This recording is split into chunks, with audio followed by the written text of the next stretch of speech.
Bonjour à tous, merci de vous être connectés à ce webinaire d'hiver. Nous allons aborder trois sujets, le norovirus, la grippe et la Covid-19.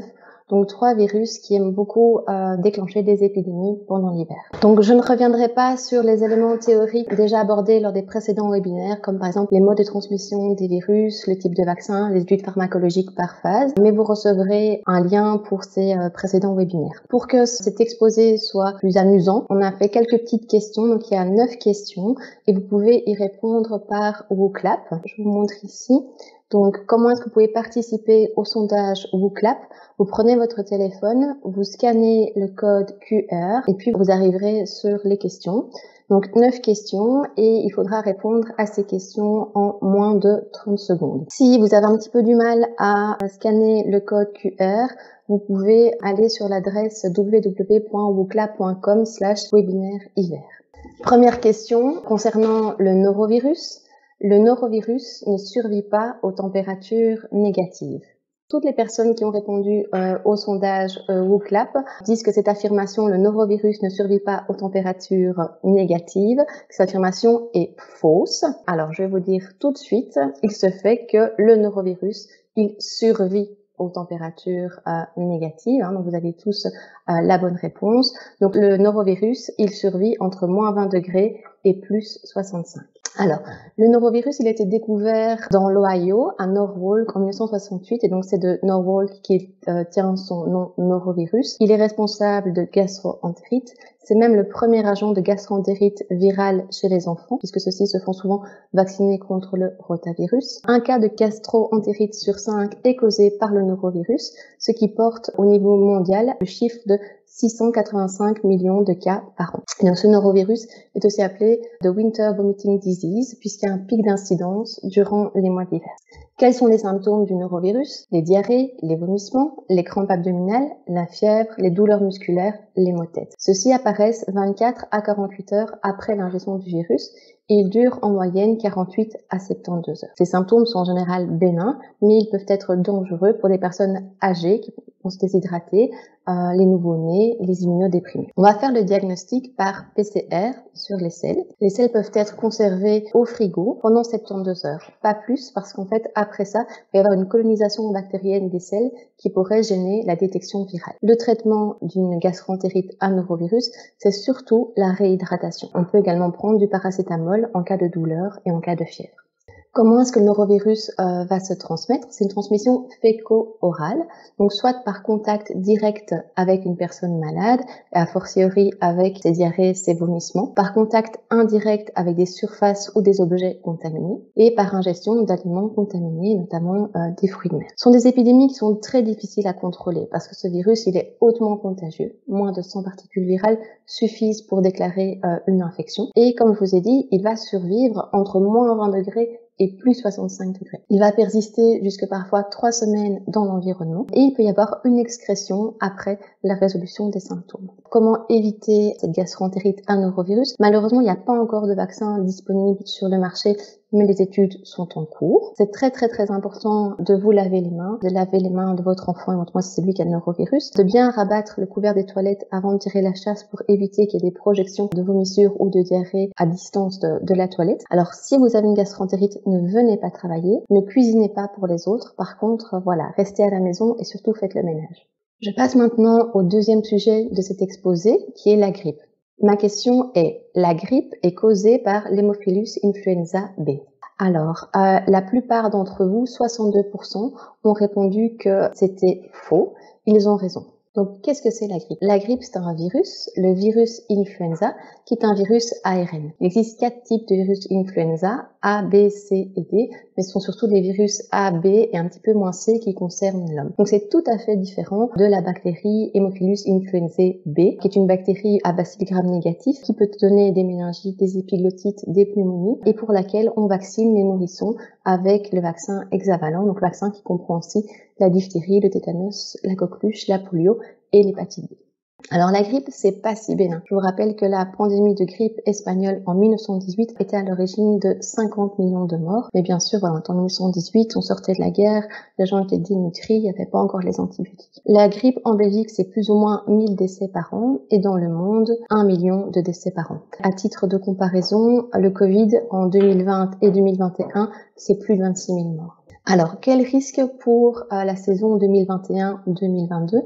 Le souci, c'est cette dette immunitaire, c'est-à-dire que le virus influenza, il n'a pas circulé en 2020 et en 2021. Donc, les gens n'ont pas acquis d'immunité naturelle contre ce virus. Donc, il y a un risque majeur d'épidémie de grippe pour l'année 2021-2022, avec malheureusement un risque de saturation des lits hospitaliers. Et je vous ai mis en image les statistiques que vous pourrez retrouver sur Sciences & Notes sur l'évolution des épidémies de grippe. Et donc vous voyez qu'en pointillé vert foncé sont les chiffres pour l'année dernière. Et on était vraiment resté sous le seuil d'épidémie comparativement aux années précédentes, donc 2018, 2017, 2019. Et cette année, c'est le graphe qui est représenté ici en rouge. Alors, il existe un traitement contre la grippe, c'est le Tamiflu, ou c'est le Tamivir, que l'on peut donner aux patients vulnérables, aux patients hospitalisés. L'efficacité de ce traitement, elle est démontrée s'il est administré dans les 48 heures qui suivent le début des symptômes. Ce médicament va permettre une diminution de l'excrétion et la transmission du virus, une diminution de la durée des symptômes, qui est seulement de moins 1 jour pour les personnes qui sont en bonne santé, mais chez les personnes qui sont très fragiles, ça permet de diminuer le risque de complications et de formes graves. Mais comme on dit, il vaut mieux prévenir que guérir, et donc se faire vacciner. Il y a 3 vaccins sur le marché belge contre la grippe, Alpharix Tetra, Influvax Tetra, Vaxigripp Tetra. Ils s'appellent tous Tetra à la fin parce que ce sont des vaccins tétravalents. Donc ils contiennent 2 composants du virus influenza A et 2 composants du virus influenza B. C'est un vaccin inactivé, donc on ne peut pas avoir la grippe, attraper la grippe en se faisant vacciner. Il n'y a pas d'adjuvant. L'efficacité est incomplète, mais elle est bien réelle. Moi, quand je parle du vaccin grippe à mes patients, je leur dis que c'est un petit peu comme un gilet pare-balles. Donc c'est vrai que ça va pas empêcher de recevoir une balle dans la jambe, mais ça protège quand même pas mal. Alors, il faut savoir qu'en Belgique, depuis octobre 2021, la prescription de ce vaccin grippe est possible par le pharmacien. Alors, il va y avoir une attribution prioritaire. Donc, ce sont d'abord les personnes à risque de complications, le personnel soignant et les personnes qui vivent sous le même toit qu'une personne à risque ou un petit enfant de moins de 6 mois qui pourront avoir le vaccin, et puis dans un deuxième temps, tout le reste de la population. L'OMS décrit les groupes ciblés par la vaccination. Ce sont les suivants: les femmes enceintes, les personnes de plus de 65 ans, les enfants de 6 mois à 5 ans, les personnes qui souffrent de problèmes de santé chroniques et les personnes qui vivent ou qui prennent soin des personnes à haut risque. Et donc, vous voyez que les recommandations mondiales et américaines classent vraiment ces enfants de 6 mois à 5 ans dans les personnes à risque.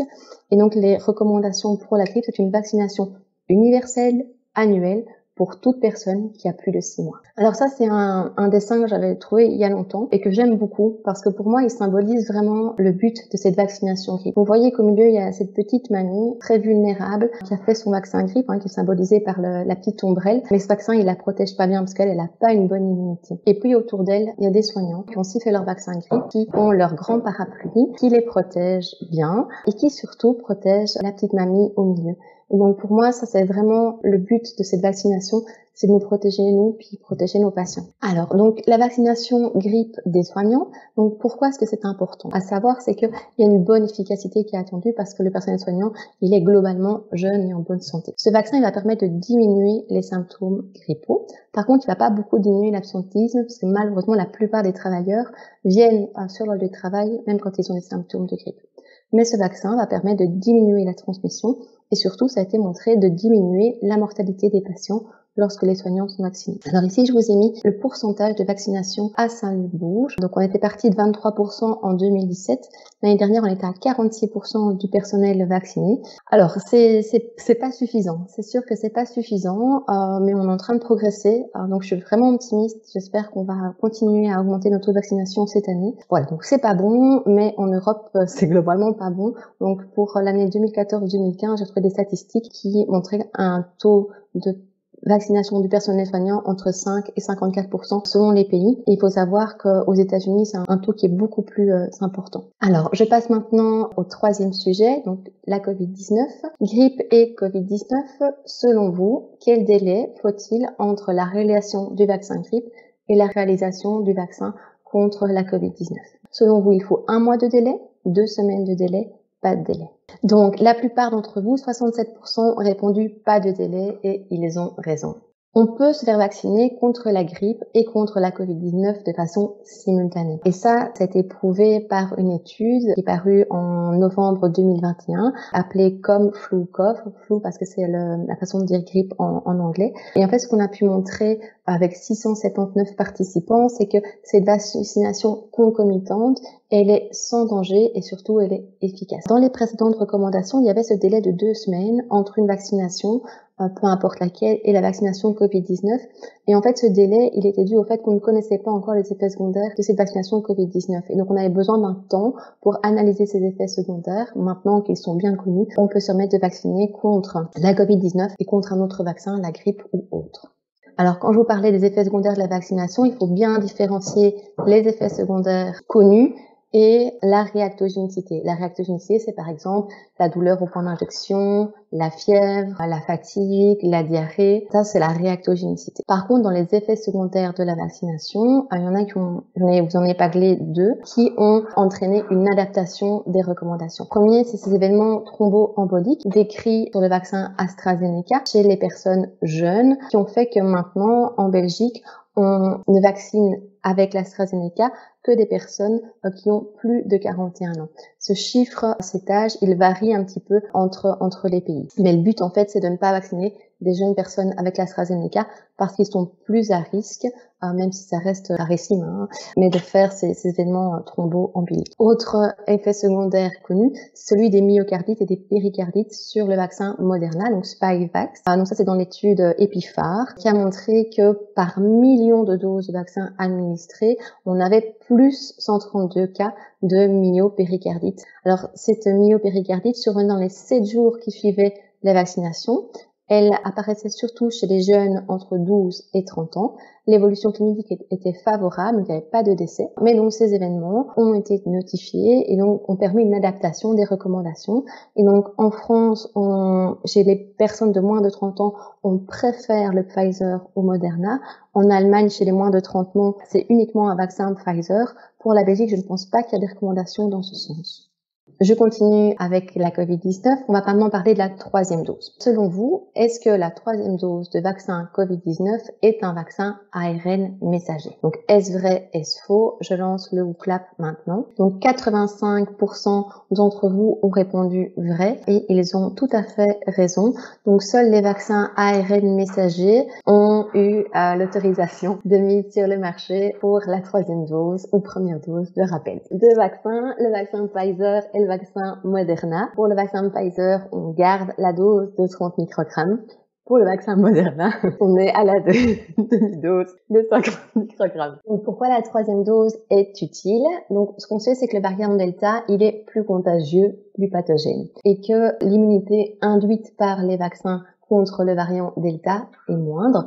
C'est-à-dire que le variant Delta, il protège un petit peu moins contre les formes qui sont peu symptomatiques ou asymptomatiques. Ce qu'on remarque aussi, c'est qu'il y a une baisse progressive de l'immunité acquise par le vaccin au fil du temps. Est-ce que cette 3e dose est efficace? Oui, elle va permettre de diminuer le nombre de cas, permettre de diminuer la charge virale et donc de diminuer la contagiosité et donc de diminuer le taux de reproduction. Et ça a bien été montré dans des pays comme Israël qui ont vacciné massivement une 3e dose. Est-ce que c'est sécure? Oui, donc le profil de tolérance est globalement comparable aux 2 premières doses, et puis on a un recul en termes de nombre de doses administrées. Alors pour qui est-ce utile?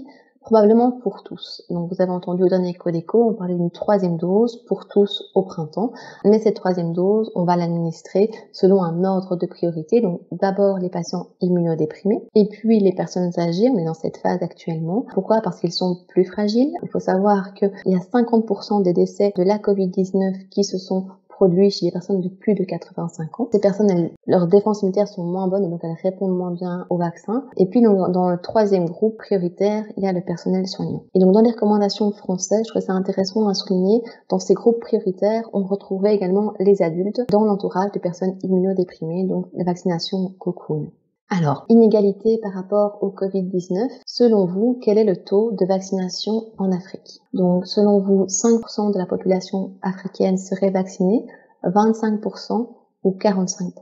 La majorité d'entre vous, 74%, ont répondu que seuls 5% de la population africaine était vaccinée Et vous avez malheureusement raison. Donc il faut savoir que sur la planète, donc on est 7,9 milliards, il y a plus de 3 milliards de personnes qui sont vaccinées, donc on reçu un schéma complet. Il y a 74% des Belges qui sont vaccinés, ici en début novembre, mais seulement 5% et même moins de la population africaine qui est vaccinée. Donc ça, c'est pas un problème de production de vaccins, puisqu'on produit 1,5 milliard de doses par mois. C'est un problème de répartition. Donc, je vous ai mis un petit peu ici un schéma qui avait été fait en date du 9 novembre, qui montrait, voilà, que dans certains pays comme les Émirats Arabes Unis, il y avait 87% de la population qui était vaccinée, et puis au Nigeria, seulement 1,5%. Parlons maintenant des enfants. Quand je parle des enfants, ce sont vraiment les petits enfants, donc de 5 à 11 ans. Vous avez probablement entendu qu'on parlait de la vaccination chez eux. Pourquoi est-ce qu'on pourrait les vacciner? Alors d'abord, ce serait pour les protéger des formes graves, même si elles sont rares. Ça permettrait d'éviter les clusters, donc éviter les fermetures de classe, fermetures d'école. Et faut pas se mentir, ça permettrait aussi d'augmenter la couverture vaccinale en espérant que le virus circule moins. Il y a des articles qui sont parus pour cette vaccination des enfants de 5 à 11 ans, notamment un article dans le New England. Donc le Pfizer a montré une efficacité de 90,7%. Alors bien sûr, on retrouvait ces symptômes post-vaccin, comme chez les adultes, la douleur au point d'injection, la fatigue, les maux de tête, les douleurs musculaires articulaires, les frissons et la fièvre. La Food and Drug Administration a donné l'autorisation de mise sur le marché le 28 octobre 2021 à la firme Pfizer pour son vaccin Comirnaty chez les enfants de 5 à 11 ans. Pour ce qui est de l'Agence européenne du médicament, l'évaluation est en cours. Et donc ça, c'est l'étude sur laquelle se base cette mise en circulation du vaccin Pfizer pour les jeunes enfants. Donc en fait, tout à droite, vous voyez qu'il y a eu 2 phases à cette étude. Une première sur un petit nombre d'enfants où on a d'abord testé des vaccins de 10, 20 et 30 microgrammes. Et puis, on s'est rendu compte que c'était la dose de 10 microgrammes qui permettait une bonne réponse immunitaire et peu d'effets secondaires. Et donc, du coup, il y a une deuxième phase de l'étude avec 2316 enfants. Et là, en fait, on a pu montrer que dans le groupe placebo, 16 enfants avaient développé la Covid et dans le groupe vaccin, seulement 3 enfants avaient été infectés. Parlons maintenant des soignants. Vous avez bien entendu à la télé, à la radio, que l'obligation vaccinale pour les soignants allait entrer en vigueur à partir du 1er janvier 2022, avec ces 3 mois de transition, donc ce qui nous porte au 1er avril 2022. Donc le but de cette obligation vaccinale pour les soignants, c'est de garantir la continuité des soins et de protéger les soignants et les patients. L'exception, ce sont les personnes qui présentent des contre-indications médicales à la vaccination. Le risque, bien entendu, c'est d'accentuer la pénurie de personnel et les sanctions évoquées, c'est le chômage temporaire, voire même le licenciement. Alors chez nous, à Bouge, il y a 92% du personnel qui est vacciné contre la Covid-19. Si jamais, dans les 8% qui restent, vous avez des questions, n'hésitez pas, vous pouvez m'en parler. Je serai vraiment ravie d'y répondre si vous avez encore des doutes. Alors Covovax, c'est un nouveau vaccin sous-unitaire et ma question puis c'est est-ce que ce vaccin Covovax contient, oui ou non, un adjuvant? Donc la majorité d'entre vous, 75%, a voté faux. Ils ont tort parce que le Covovax, il contient bien un adjuvant à base de saponine pour renforcer la réponse immunitaire. Ce vaccin, en fait, c'est un vaccin sous-unitaire, c'est-à-dire qu'il contient la sous-unité du virus, donc cette petite protéine spike, la petite protéine picot. Et donc, du coup, comme c'est un vaccin sous-unitaire avec un adjuvant, c'est vraiment une technique ancienne, habituelle de vaccin. Mais là où il est très intéressant, ce vaccin, c'est qu'il peut se conserver au frigo. Ça va permettre plus de facilité. Pour l'instant, il est uniquement autorisé en Indonésie. Alors ça, c'est l'étude qui prouvait donc l'efficacité de ce vaccin, donc étude qui est parue en septembre 2021. Donc 14 039 participants âgés de 18 à 84 ans ont reçu 2 doses de vaccin Covovax à 21 jours d'intervalle et il y avait une efficacité du vaccin de 89,7%.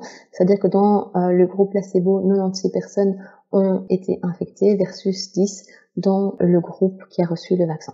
Parlons maintenant des anticorps monoclonaux. Donc, le patient doit être oxygéno-requérant pour pouvoir bénéficier d'un traitement par anticorps monoclonal. Est-ce vrai? Est-ce faux? Donc, est-ce que le patient doit être sous oxygène pour pouvoir bénéficier de ce traitement? Alors, c'est assez partagé. 53% d'entre vous ont répondu que c'est vrai et 47% ont répondu que c'est faux. Alors, les 47% ont raison. Donc, mais avant de parler plus d'anticorps monoclonaux et des conditions, je vais vous expliquer ce que c'est que les anticorps monoclonaux et comment ils fonctionnent. Donc, vous vous rappelez que le coronavirus, il est entouré de toutes ces petites protéines, ces protéines spike, et que c'est l'attachement de cette protéine spike au récepteur S2 qui va permettre que ce virus rentre dans nos cellules. Et donc, en fait, le principe des anticorps monoclonaux, ce sont des anticorps de synthèse qui vont se fixer sur ces protéines spike et qui vont empêcher que le virus rentre dans nos cellules. Et donc, qu'est-ce qu'on observe quand on donne ces anticorps monoclonaux? C'est que ça va diminuer la charge virale, diminuer le nombre d'hospitalisations pour Covid-19, diminuer la durée des symptômes et diminuer les formes graves. Mais en fait, il faut le donner de façon très très précoce. Donc, ça va permettre d'éviter les formes sévères. Donc, comme on met de façon précoce, c'est des personnes qui n'ont pas d'oxygène et qui sont en unité conventionnelle, donc pas aux soins intensifs. En Belgique, on a le Régénéron, mais maintenant on commence à être en rupture de stock et bientôt on va recevoir le Sotrovimab chez GSK. C'est une perfusion intraveineuse qui dure 20 à 30 minutes. Pour les médecins que ça intéresse et qui pensent avoir des patients pouvant répondre à ces définitions-là, donc en fait, il y a un algorithme sur le site de Sciensano. Et donc voilà, si votre patient est fragile, qui risque de faire une forme sévère, vous pouvez demander à recevoir des anticorps monoclonaux. Le stock est fédéral, c'est une commande qui se fait via la pharmacie par un formulaire ad hoc. 8e question, concernant l'étude CROVAX-HCP, HCP pour Healthcare Professional. Il est utile de réaliser une sérologie, donc un dosage d'anticorps anti-spike avant vaccination contre la Covid-19. Selon vous, est-ce vrai ou faux? Est-ce que c'est utile de faire une sérologie, donc de doser vos anticorps avant de vous faire vacciner contre la Covid-19? La plupart d'entre vous, donc 63%, ont répondu que c'était faux et ils ont raison, c'est inutile de faire une sérologie avant de se faire vacciner. Je vais vous expliquer pourquoi. Cette étude CROVAX, elle est menée à Saint-Luc-Bouge par Julien Fabrès, donc pharmacien biologiste. Il y a 231 personnes qui ont participé à cette étude, dont 92 à Saint-Luc, à Bouge, 80 à Montgodine et 59 à Otigny. Donc cette étude observe l'évolution du taux d'anticorps post-vaccination, vaccination avec le Comirnaty, donc le vaccin de chez Pfizer. Ce qu'on voit en fait, c'est qu'il faut une dizaine de jours pour que les anticorps apparaissent. Et la première observation, c'est que le taux d'anticorps est 10 fois plus élevé chez les personnes qui ont un antécédent d'infection à SARS-CoV-2 par rapport à ceux qui sont naïfs de cette infection. Ce taux d'anticorps va apparaître à J10 et puis il va être maximal à J28 et puis il va diminuer progressivement. Sur les schémas, ce que vous voyez en bleu sont les personnes séronégatives, donc qui n'ont pas rencontré la Covid-19, et en rouge, les personnes séropositives, donc qui ont rencontré le virus. Ce que les scientifiques ont pu faire, c'est établir un modèle mathématique qui permettait de calculer un temps de demi-vie, et en extrapolant, on sait qu'il faut 200 à 500 jours pour qu'il n'y ait plus aucun anticorps dans le sang. Un an après, le risque est de ne pas plus du tout avoir d'anticorps. Mais forcément, ça dépend du taux auquel on est parti. Certains d'entre vous, ça je n'arrête pas de répéter qu'il n'y a pas de corrélat clinico-biologique de protection, c'est-à-dire qu'il n'y a pas un seuil auquel on est protégé, un seuil d'anticorps auquel on est protégé, et un seuil auquel on n'est plus protégé. C'est beaucoup plus complexe que ça. Et donc c'est pour ça que ça sert à rien de faire une sérologie avant de se faire vacciner. C'est du voyeurisme. Donc il y a plusieurs explications. La première, c'est que il n'y a pas que l'immunité humorale qui va intervenir, il y a également l'immunité cellulaire, c'est-à-dire que le dosage anticorps n'est qu'une partie de votre réponse au virus. La deuxième, c'est qu'il y a un taux variable d'un individu à l'autre nécessaire pour le protéger. Il faut aussi un taux variable d'anticorps pour vous protéger d'une atteinte. C'est-à-dire qu'il faut plus d'anticorps pour être protégé d'une atteinte plus sévère que d'une atteinte grave. Et puis, en technique de routine, ce qu'on mesure, c'est un taux total d'anticorps. Donc, vous voyez sur le petit schéma, en orange, c'est la protéine S. Il y a des petits anticorps gris qui se fixent un peu n'importe où. Et puis, il y a cet anticorps neutralisant, cet anticorps rouge, et c'est lui qui va empêcher que la protéine S se fixe sur le récepteur, et c'est lui qui est très important. Or, quand on dose un taux d'anticorps, on a un cocktail d'anticorps et pas uniquement des anticorps neutralisants. Et ce que l'équipe de Bayard a pu démontrer, c'est que malheureusement, quand on fait un dosage comme ça des anticorps totaux, en fait, il y a une personne sur 5 qui n'a déjà plus d'anticorps neutralisants. Et donc, en fait, faire cette sérologie, c'est risquer d'être rassuré en disant « Ok, super, j'ai des anticorps », sauf qu'en fait, vous avez déjà plus d'anticorps neutralisants et vous êtes déjà plus protégé. Maintenant, je vais parler du Covid long. Quel serait, selon vous, le pourcentage de patients qui présenteraient des manifestations de Covid long 6 mois après l'épisode initial? Selon vous, 5 à 10% des personnes présentent un Covid long, 10 à 20%, donc des personnes infectées, 20 à 30%. 53% d'entre vous ont répondu 5 à 10% et 41% ont répondu 10 à 20%. La réponse est 10 à 20%. Donc en fait, il y aura 10 à 20% des patients qui ont fait le Covid qui vont présenter un Covid long 6 mois après l'épisode initial. Alors comment est-ce qu'on décrit ce Covid long? Ce sont des symptômes persistants ou résurgents au moins 4 semaines après une infection documentée au virus SARS-CoV-2. Les hypothèses physiologiques de ce Covid long, elles sont plurielles. La persistance d'ARN viral, des réponses immunitaires inadaptées, des facteurs génétiques prédisposants et des aspects psychologiques, notamment une certaine fragilité psychologique. Ici sont les symptômes du Covid long, résumés par cette petite infographie. Donc en fait, ce que vous voyez, c'est que tous les systèmes peuvent être touchés. Le premier symptôme, c'est de la fatigue. On voit aussi beaucoup de troubles neurologiques, des troubles neurosensoriels, des troubles dysautonomiques, de la dyspnée, de la toux, des douleurs thoraciques, des douleurs musculaires, des douleurs articulaires, des troubles cutanés, vasculaires et oculaires. Et donc on comprend que ces patients sont vraiment pas bien. Puis il y a plusieurs systèmes qui vont être entrepris. La prise en charge, elle va aussi être globale. Donc il y aura certainement une revalidation respiratoire, cardiaque, un traitement de la douleur par des antalgiques de palier 1 et des médicaments qui agissent aussi sur les troubles de l'humeur et sur le seuil de la douleur. Un traitement de la dysautonomie par électrostimulation, notamment du nerf vague au niveau de l'oreille, l'exposition au froid, des traitements par hydrocortisone quand il y a une tension qui est trop basse, un soutien psychologique, l'exploration des troubles anxieux et une approche psychocorporelle avec par exemple de la méditation, de la sophrologie. On est en train de développer une clinique du Covid long à Bourges qui regroupera plusieurs spécialistes, donc des internistes, des personnes de la médecine physique et de la réadaptation, des kinés, des psychologues, des diététiciens, des diététiciennes. Pour terminer, une petite vue de la Covid cette semaine. Ce que vous pouvez voir en fait, c'est que le premier graphe, le nombre de cas est en train d'exploser, mais que heureusement, le nombre de décès et le nombre d'admissions à l'hôpital ne suit pas directement le nombre de cas. Malgré tout, le nombre d'hospitalisations augmente et aujourd'hui on passe en phase 1B, c'est-à-dire que 50% des lits intensifs vont être liés aux patients Covid-19, donc chez nous c'est 6 lits, et ce nombre x4, 24 lits, devront être réservés aux patients Covid en unité conventionnelle. Je vous remercie vraiment pour votre participation. J'espère que vous irez vous faire vacciner en masse contre la grippe et contre la Covid-19. Merci beaucoup. Y a-t-il une étude qui a montré une apparition d'anticorps à distance d'une infection avérée, alors que ce même taux était quasi nul à 1 mois? Peut-on imaginer que des anticorps soient réactivés après des mois, alors que les taux sanguins sont nuls? Non, ça je pense pas. Donc vraiment dans l'étude, ça a bien été montré par l'étude ici Crovax, c'est que vraiment 100% des personnes qui ont été infectées avaient des anticorps à 10 jours. Maintenant, l'étude Crovax était sur du personnel hospitalier en bonne santé. Chez certains patients immunodéprimés, malgré la vaccination, par exemple, on peut ne pas avoir d'anticorps. Et par rapport à l'infection native, ce qu'on peut voir, c'est que les personnes développent un taux d'anticorps, mais que ce taux d'anticorps diminue rapidement. Alors, on me pose une question notamment, s'il y a des répercussions du vaccin au niveau gynécologique, microthrombose du placenta, perturbation hormonale, infertilité. Alors, non. Donc, perturbation hormonale, il n'y a pas du tout. Infertilité non plus, donc il n'y a vraiment aucun risque du vaccin contre la Covid-19 par rapport à la fertilité. Et pour ce qui est des microthromboses du placenta, pas du tout.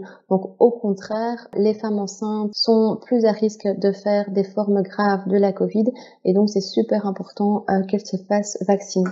Alors, est-ce qu'une couverture vaccinale qui passe de 92 à 100% à SLBO ferait une différence? Je pense que ça permettrait que les 10% qui sont pas vaccinés soient moins à risque et quand ils sont infectés, qu'ils aient une charge virale plus faible et donc qu'ils risquent moins de contaminer leurs collègues. Donc oui, moi j'aimerais vraiment qu'il y ait une couverture de 100% à Saint-Luc-Bourges. Maintenant, est-ce que ça ferait une différence par rapport au port du masque ou à la désinfection des mains? Ça pas. A-t-on une idée du taux d'anticorps neutralisant après la 3e dose? Ce qu'on sait en fait, c'est que cette 3e dose, elle permet de remonter tous les anticorps et les anticorps neutralisants qui sont une partie de ce taux total d'anticorps s'élèvent également. Donc ça, oui, c'est vraiment l'intérêt de cette 3e dose. Alors, quelqu'un me demande si son taux d'anticorps est supérieur à 250, est-ce que c'est utile de faire la 3e dose? Oui, donc c'est vraiment ce que j'ai expliqué, surtout faites votre 3e dose et arrêtez de doser vos anticorps.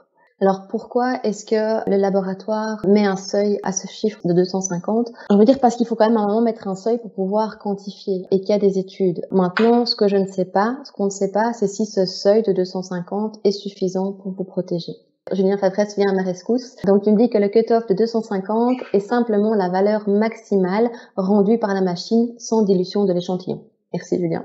Alors, quelle sera la position de Saint-Luc-Bouge par rapport au personnel non soumis à l'obligation de vaccination? Exemple, le personnel d'entretien qui s'occupe, entre autres, du nettoyage des éléments Covid, personnel de cuisine administratif. Alors là, je suis désolée, mais je vais pas répondre à la question parce que je ne sais pas. J'ai pas discuté avec nos directeurs par rapport à cette obligation vaccinale. Je pense que, de toute façon, la position de Saint-Luc-Bouge sera la même que celle des autres hôpitaux de Belgique. Il n'y aura pas de règles, à mon avis, spécifiques pour Bouge. Voilà, les débats vont encore exister d'ici le mois d'avril.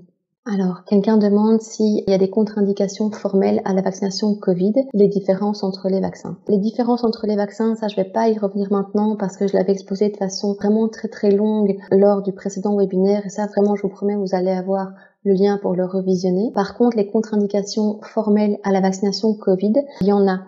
Chez les enfants, c'est ces enfants qui ont fait ce syndrome PIMS, donc cette espèce de Kawasaki post-Covid, donc on peut pas les revacciner. Pour ce qui est des vaccins à ARN messager, on peut pas vacciner ces patients s'ils sont allergiques au PEG. Et on ne revaccine pas non plus avec les vaccins Janssen les personnes qui ont fait un syndrome de fuite capillaire. Et puis pour tous les vaccins, on ne vaccine pas s'il y a une allergie aux composants du vaccin.